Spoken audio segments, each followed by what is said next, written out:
तो class 10th के electricity chapter में कुछ टॉपिक्स हैं जिनको हम आज डिस्कस करेंगे। Topic number 1 Ohm's law, topic number 2 resistance, फिर resistivity, then combination of resistance. इसमें आपका दो चीज़ आ जाएंगी, combination in series and parallel. Then इसके बाद पावर है, और पावर के बाद लास्ट टॉपिक आता है आपका heating effect of electric current. कुछ टॉपिक्स इसमें ऐसे भी हैं जिनको मतलब बोर्ड के रिगार्डिंग हम एक फाइनल प्रिपरेशन कर रहे हैं, तो उसमें वो इंक्लूड नहीं है क्योंकि क्वेश्चंस वहाँ से बहुत कम आते हैं। तो ये कुछ ऐसे टॉपिक है जिनमें क्वेश्चन लगातार आपके आते रहते हैं, और जहाँ जहाँ से क्वेश्चन आएगा एमसीक्यूज या शॉर्ट क्वेश्चन या लॉन्ग क्वेश्चन में आएगा वो मैं आपको बताऊंगा। तो चलिए हम शुरू करते हैं टॉपिक वाइज। क्लियर? तो फर्स्ट हम ओम्स लॉ को क्लियर करेंगे, ठीक है। तो पहला टॉपिक आप लोगों के लिए ओम्स लॉ। ओम्स लॉ क्या कहता है इसमें हम पढ़ेंगे। तो ओम्स लॉ कहता है at constant temperature the current flowing through a conductor is directly proportional to the potential difference across its end. तो इसका मतलब है जब वायर किसी भी कांस्टेंट टेम्परेचर पे होगा तो उसके अंदर जो करंट फ्लो कर रहा होगा वो हमेशा डायरेक्टली प्रोपोर्शनल होगा उसके पोटेंशियल के। इसका मतलब है कि इस स्टेटमेंट को मैं लिख सकता हूँ कि करंट जो है वो डायरेक्टली प्रोपोर्शनल होगा किसके? पोटेंशियल के। अब यहाँ से थोड़ा सा आगे बढ़े तो मैं इसको लिख सकता हूँ ऐसे भी, V is directly proportional to I। ये जहां पे मेरा V क्या है? पोटेंशियल है, और I क्या है? मेरा करंट है। तो हम लोगों ने पढ़ा हुआ है कि जब भी हम प्रोपोर्शनलिटी साइन को हटाते हैं तो वहां पे कांस्टेंट यूज करते हैं, ठीक है। तो हमने यहाँ पे क्या कर लिया? कांस्टेंट यूज कर लिया, और I को हम एज इट इज चलने दे रहे हैं। यहाँ पे जो कांस्टेंट यूज हम करते हैं ओम्स लॉ में, तो वो जो कांस्टेंट होता है उस कांस्टेंट को हम डिनोट करते हैं R से, जिसको हम थोड़ा सा भी आगे चल के पढ़ेंगे। R क्या होता है? हमारा रेजिस्टेंस ऑफ वायर। यहाँ पे तीनों चीजों को हम पढ़ लेते हैं। V क्या है? पोटेंशियल। R क्या है? रेजिस्टेंस जो कि एक कांस्टेंट है, और I क्या है? हमारा करंट। इसका मतलब है कि अब ये जो टॉपिक लिखा हुआ है इसमें यहाँ पे गौर से देखेंगे, डायरेक्टली प्रोपोर्शनल का मतलब क्या है। दैट मीन्स इसको देखो, तो अगर मैं वायर का क्या बढ़ाता हूँ? पोटेंशियल को इंक्रीज करता हूँ। V को क्या कर दिया हमने? इंक्रीज कर दिया, तो हमारा I भी क्या हो जाएगा? इंक्रीज हो जाएगा। डायरेक्टली प्रोपोर्शनल का मतलब होता है कि अगर मैं एक क्वांटिटी को इंक्रीज करता हूं तो दूसरी क्वांटिटी मेरी क्या हो जाती है? इंक्रीज हो जाती है। जैसे ही सेम अब क्या करेंगे, V को अगर मैं डिक्रीज करूंगा तो I भी मेरा क्या हो जाएगा? डिक्रीज हो जाएगा, ठीक है। तो ये कंडीशन हमें ध्यान रखनी है, लेकिन इस चीज का बहुत विशेषकर ध्यान रखना है कि एट कांस्टेंट टेम्परेचर ऐसा होता है किसी भी वायर में जितना करंट फ्लो हो रहा है उतना उसके हिसाब से पोटेंशियल जो होगा उसका वो डायरेक्टली प्रोपोर्शनल होगा। इस स्टेटमेंट को हम ऐसे लिख सकते हैं। अब ये जो दो चीजें हैं इनको ध्यान से रखना है कि अगर मैं V को इंक्रीज करता हूं तो मेरा करंट इंक्रीज हो जाएगा, और मैं V को डिक्रीज करता हूं तो मेरा करंट डिक्रीज हो जाएगा। क्लियर? चलिएगा अब हम चलते हैं नेक्स्ट टॉपिक पे। नेक्स्ट टॉपिक आता है हमारा रेजिस्टेंस। रेजिस्टेंस के ऊपर बात करते हैं, और यहाँ से क्वेश्चन भी बहुत सारे आते हैं। तो पहले रेजिस्टेंस को समझ लेते हैं, रेजिस्टेंस है क्या। तो जो लिखा हुआ है आपके आगे इसको देखेंगे तो लिखा हुआ है the property of a conductor due to which it opposes the flow of electric current through it is called resistance. तो इसका कहने का मतलब है, अगर मैं इसे हिंदी में थोड़ा सा एक्सप्लेन करूं, कि किसी भी कंडक्टर की वो नेचुरल प्रॉपर्टी जो कंडक्टर के इनसाइड होती है, जब उसमें करंट फ्लो होने की कोशिश कर रहा होता है तो उसके एक अंदर की प्रॉपर्टी होती है जो करंट के फ्लो का अपोज करती है, ठीक है। तो रेजिस्टेंस हम उसी को कहते हैं। क्लियर हुआ?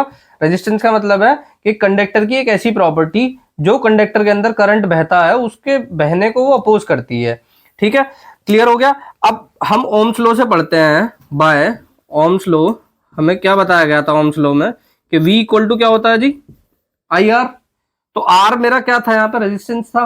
तो मैं अगर R की वैल्यू यहां से निकालूं, आपने थोड़ा सा मैथ पढ़ा था, V अपॉन I हो जाएगा, ठीक है। अब देखो ये हो गया हमारा रेजिस्टेंस का फॉर्मूला। क्लियर है?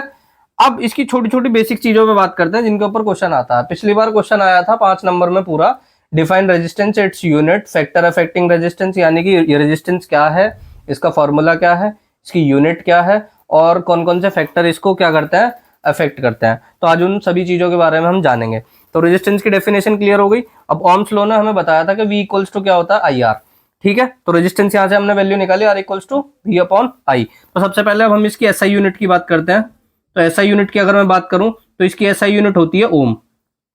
SI unit of resistance is ohm, जिसको हम डिनोट करते हैं, डिनोटेड बाय ये कुछ ऐसे साइन से, ठीक है। ये हो गई SI यूनिट। अब यूनिट की बात करते हैं कि जब रेजिस्टेंस की वैल्यू निकालेंगे तो हम क्या यूज कर सकते हैं? ओम भी यूज कर सकते हैं, और एक दूसरी चीज भी यूज कर सकते हैं, यूनिट डेराइव्ड फ्रॉम फार्मूला, ठीक है। यूनिट फ्रॉम फार्मूला तो कोई बहुत बड़ी चीज नहीं है, इसको भी देखेंगे। भाई जब हम R की वैल्यू निकाल रहे हैं V अपॉन I से, तो V क्या होता है हमारा? वोल्ट। और आई क्या होता है हमारा, एम्पियर। क्लियर है। तो आर को मैं वोल्ट पर एम्पियर भी लिख सकता हूं। क्लियर है।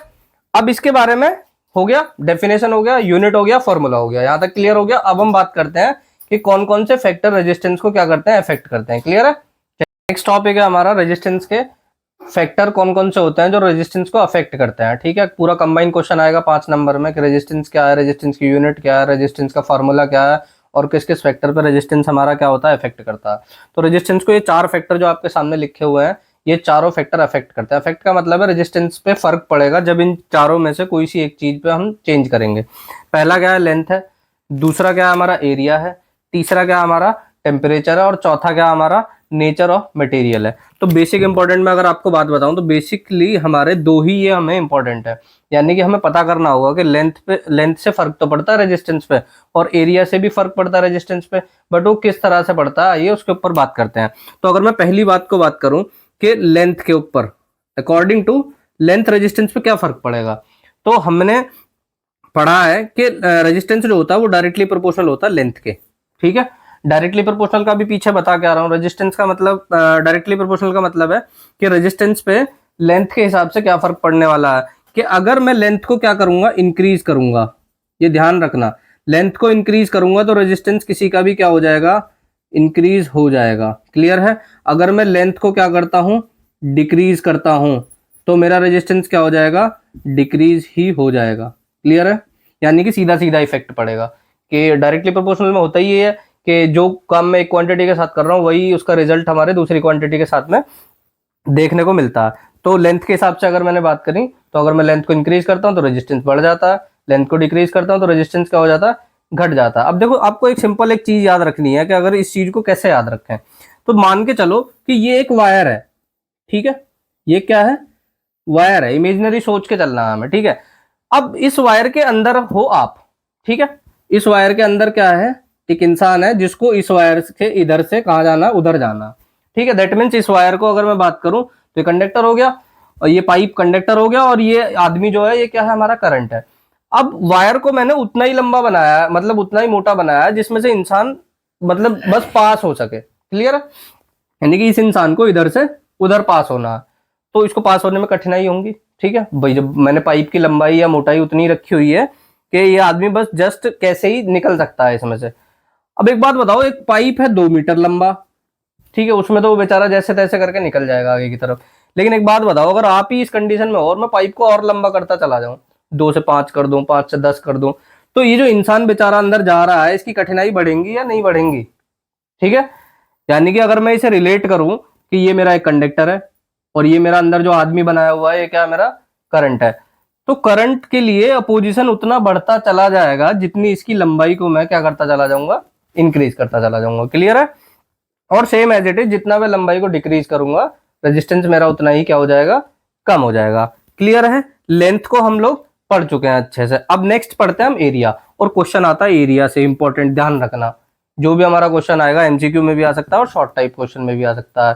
तो हम एरिया को पढ़ते हैं। दूसरा टॉपिक की कि रेजिस्टेंस एरिया पे कैसे रिलेट करता है। तो यहां से अगर मैं बात करूंगा तो यहाँ चीजें बिल्कुल थोड़ी सी उल्टी हो जाती हैं। जैसे कि हमने लेंथ में बात करा, रेजिस्टेंस लेंथ के डायरेक्टली प्रोपोर्शनल होता है, बट एरिया के साथ अगर मैं देखूं तो इसको मैं ऐसे लिखूंगा कि रेजिस्टेंस जो है वो एरिया के क्या हो जाएगा, इनवर्सली प्रोपोर्शनल होता है।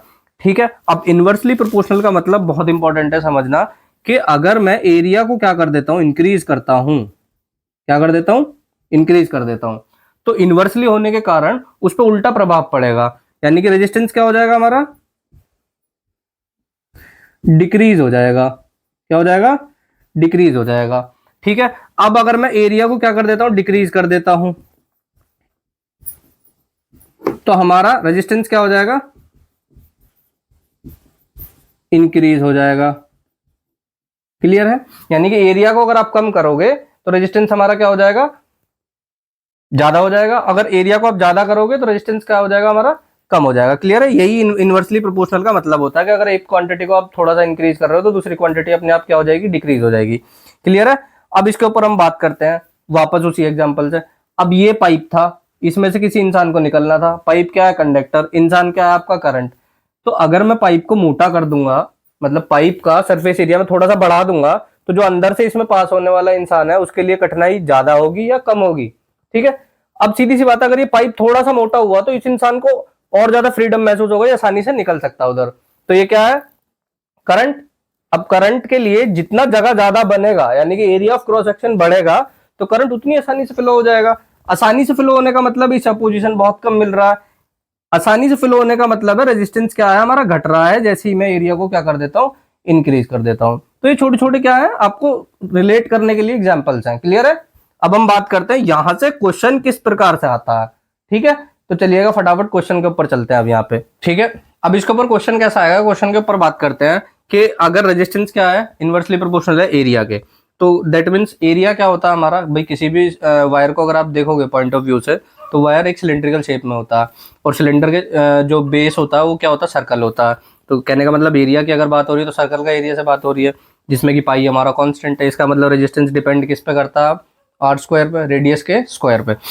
तो क्वेश्चन यहाँ से कुछ ऐसा ही आएगा कि रेडियस को अगर डबल कर दिया जाए तो रेजिस्टेंस पे क्या फर्क पड़ेगा। तो आपको सिंपल स्टेप ध्यान रखना है, इसकी ट्रिक आपको याद रखनी है।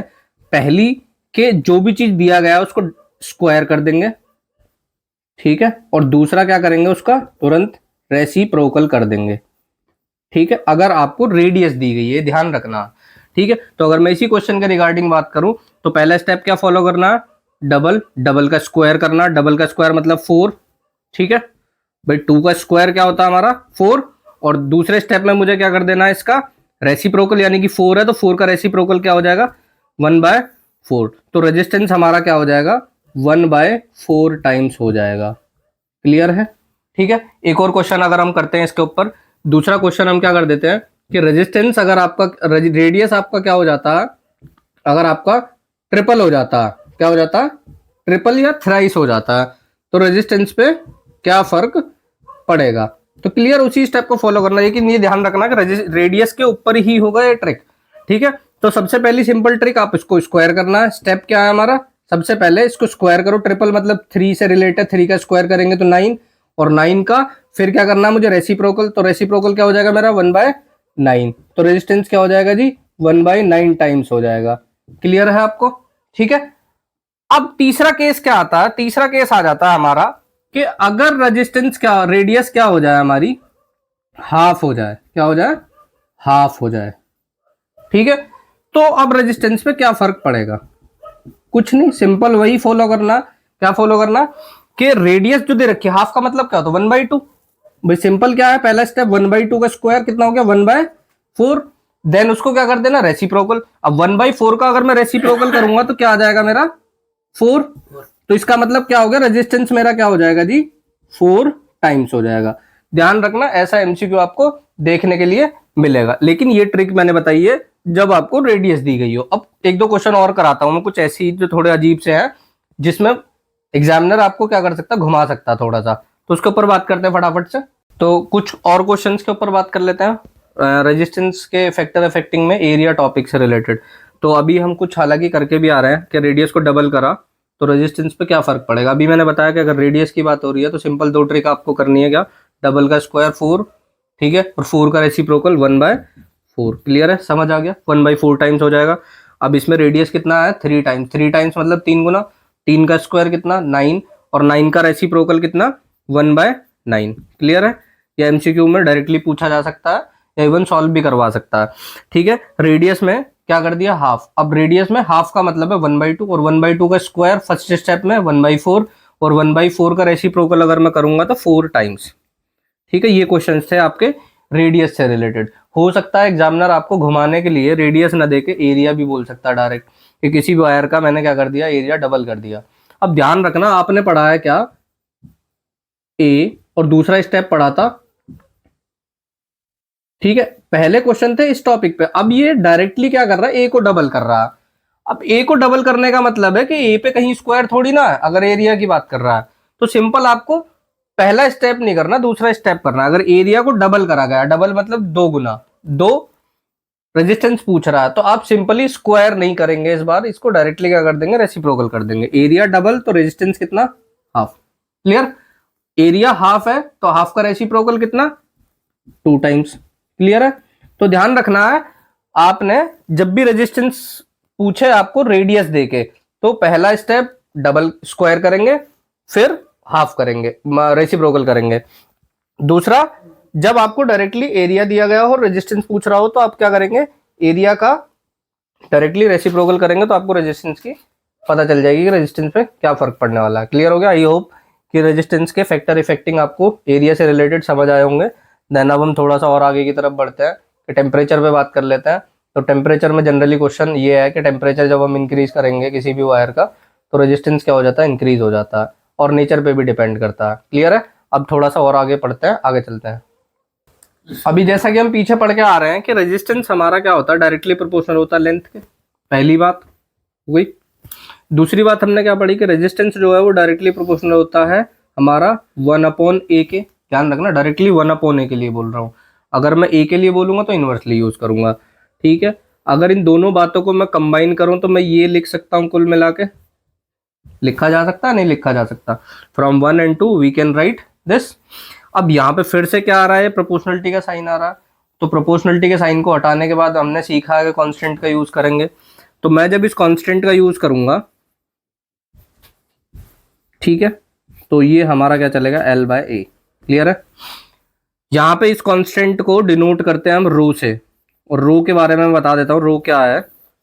ठीक है? ये रो स्पेशल सिंबल जो बन रहा है ये क्या है हमारा, रो। अब रो क्या है, रेजिस्टिविटी। क्लियर है? अब बहुत सारे बच्चे रेजिस्टिविटी के बारे में नहीं जानते होंगे। रेजिस्टिविटी एक्चुअल में होती क्या है? रेजिस्टिविटी का मतलब है कि एक्चुअल में अगर मेरे पास सपोज करो आयरन है, तो आयरन की एक डेफिनेट लेंथ और डेफिनेट एरिया अगर मैं ले लूं, तो वो कितना रेजिस्टेंस ऑफर करेगा, वही हमारी क्या होती है, रेजिस्टिविटी होती है। क्लियर हो गया? रेजिस्टिविटी पे भी बहुत सारे क्वेश्चन आते हैं। अगर मैं बात करूं यहां से रो का फॉर्मूला निकालूं, तो ये क्या हो जाएगा, R/A/L। क्लियर है? और यहां से इसकी यूनिट भी निकाल सकते हैं हम फॉर्मूले से ही। तो रो इक्वल टू क्या हो गया, रेजिस्टेंस की यूनिट क्या होती है, ओम। एरिया की यूनिट क्या होती है, मीटर स्क्वायर। और लेंथ की यूनिट क्या होती है, मीटर। 1 मीटर से इसका स्क्वायर हट जाएगा, मतलब 1 पावर बच जाएगी। तो इसकी यूनिट को मैं लिख सकता हूं क्या, ओम मीटर। क्लियर है? तो यानी कि जब भी हम रेजिस्टिविटी निकाल रहे होंगे तो इस यूनिट को हम लोग यूज करेंगे। और ध्यान रखें, जब भी रेजिस्टिविटी के क्वेश्चन करेंगे तो रेजिस्टेंस को ओम में लेना है, एरिया को मीटर स्क्वायर में लेना है, एंड देन लेंथ को हम किस में लेंगे, मीटर में लेंगे। अगर ऐसा नहीं है तो हम सबसे पहले क्या करेंगे, कन्वर्ट करेंगे, वरना तो हमारा आंसर गलत आ जाएगा। अब इसके ऊपर भी 1-2 क्वेश्चन आते हैं हमारे जो बहुत इंपॉर्टेंट है, उनके ऊपर बात कर लेते हैं। देखो रेजिस्टिविटी से एक क्वेश्चन और है। ठीक है? ऐसा ही कि एक वायर जिसका रेजिस्टेंस कितना है, 6 ओम, अगर उस वायर को मैं डबल अप कर देता हूँ फोल्ड करने के बाद में, तो उसका नया रेजिस्टेंस क्या होगा।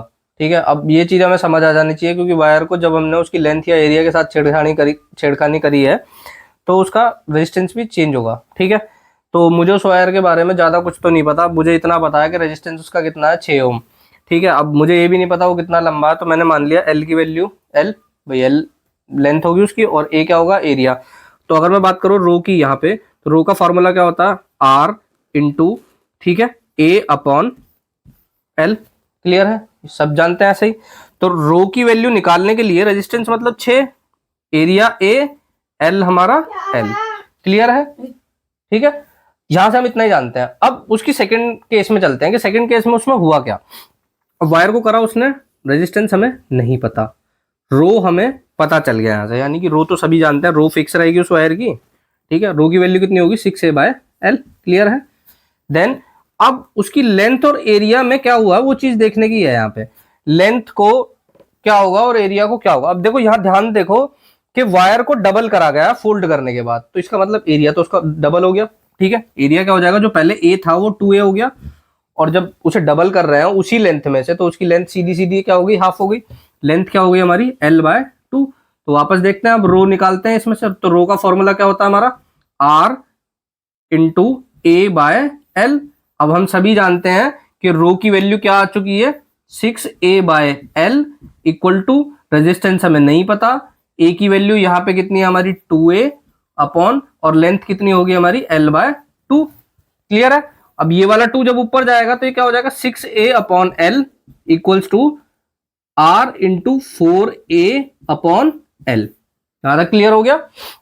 देन अब L से L कैंसिल आउट हो गया, और हमारा A से A कैंसिल आउट हो गया, तो हमारा क्या बचा, 6 इक्वल्स टू 4R, और हमें निकालना आर, आर क्या हो जाएगा हमारा 6/4। तो 6/4 जब हम करेंगे आर की वैल्यू 6/4 तो क्या आ जाएगी, आर की वैल्यू आ जाएगी 1.5।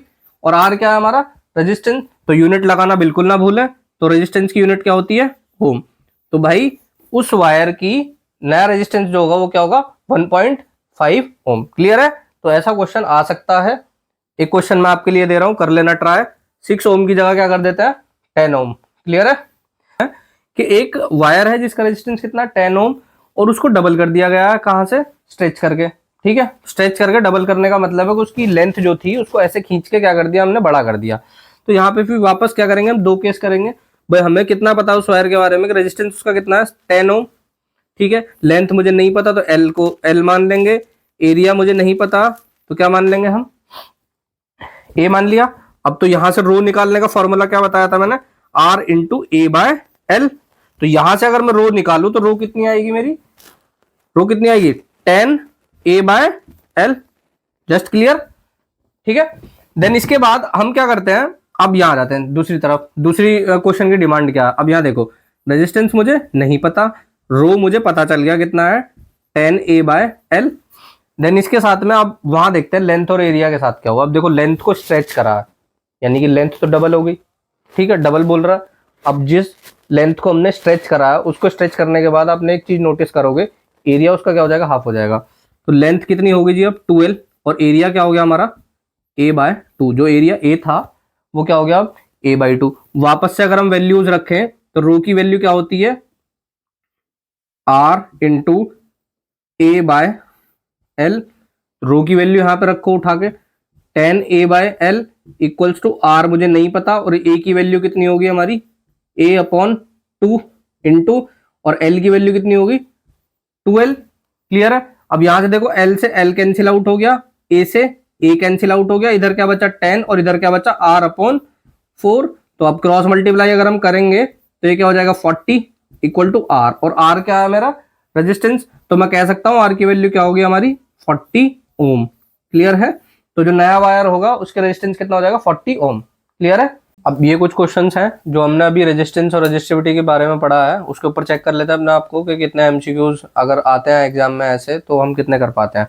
पहला क्वेश्चन वापस कि जब किसी वायर का डायमीटर हम डबल कर देते हैं तो उसके रेजिस्टेंस के साथ क्या होगा। अब ध्यान रखना, डायमीटर डबल करो या रेडियस डबल करो, बात एक ही है। ठीक है, तो पहले क्वेश्चन के लिए अगर मैं बात करूं तो रेडियस क्या करी गई डबल।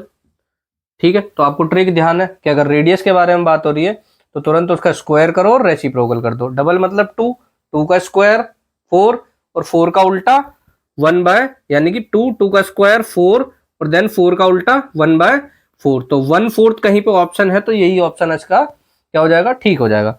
देन आते क्वेश्चन नंबर 2 पे। क्वेश्चन नंबर 2 कहता है कि अगर डायमीटर किसी वायर का क्या कर दिया जाता है, हाफ कर दिया जाता है। हाफ का मतलब क्या होता है, डायमीटर हाफ करा तो रेडियस भी हाफ हुई होगी।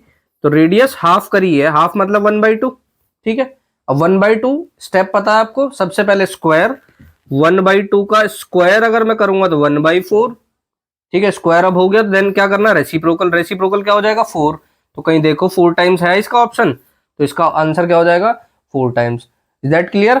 यहाँ पे यानी कि रेडियस से रिलेटेड अगर कोई भी क्वेश्चन आता है सबसे पहले आपको स्क्वायर करना, फिर उसका क्या कर देना रेसिप्रोकल कर देना, वही उसका आंसर होगा। लेकिन वहां पे ध्यान रखना जहां पे ये एरिया वर्ड यूज हो जाए। एरिया का मतलब ध्यान रखना है कि एरिया में ऑटोमेटिकली स्क्वायर क्या है इंक्लूडेड है, तो आपको वहां पे क्या करना है स्क्वायर नहीं करना। देखो तीसरा क्वेश्चन की अगर मैं बात करूं, the area of cross section of a wire is doubled. ठीक है, एरिया क्या कर दिया डबल कर दिया, डबल मतलब 2 से बात हो रही है लगभग। ठीक है, तो इसके रेजिस्टेंस पे क्या फर्क पड़ेगा, तो यहां स्क्वायर नहीं करेंगे, डायरेक्टली क्या कर देंगे रेसिप्रोकल कर देंगे। तो 2, 2 का रेसिप्रोकल क्या होता है 1/2। दैट मीन्स कहीं पे 1/2 ढूंढो आंसर मिलेगा। 1/2 का मतलब क्या होता है हाफ, तो इसका आंसर क्या हो जाएगा हाफ हो जाएगा। क्लियर है। तो ऐसे एमसीक्यूज कर ले, बहुत इंपॉर्टेंट है, बोर्ड में पूछे जा सकते हैं और यही क्वेश्चन है जो यहाँ से एमसीक्यू बन सकते हैं। ठीक है।